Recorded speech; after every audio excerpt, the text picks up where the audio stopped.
I encountered last week a client that, had a house that they wanted to buy, and they had a house that they needed to sell, and they were worried that if they put a contract on the house that they wanted to buy that was contingent upon the sale of their existing home, they were afraid that they would lose the contract, that they would be booted out by somebody that came along with a contract that didn't have that contingency. That's a reality of this real estate market, I think, because it's moving very fast. I suggested that they talk to their banker, because this particular client did not have a large taxable brokerage account that they could use to establish a securities-backed line of credit.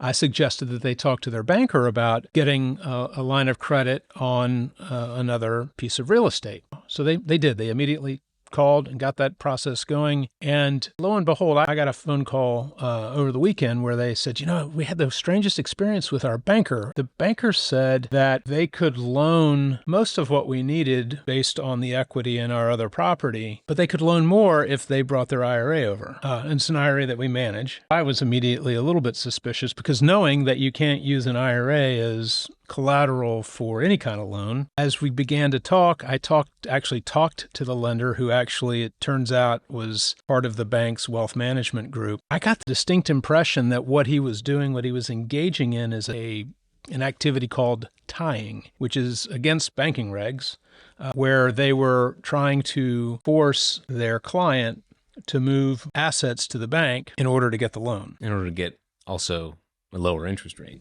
And in this case, a lower interest rate as well. So I don't know whether that's what was going on, but they were really flying along that fine line of business tactics. But these are things you need to be aware of.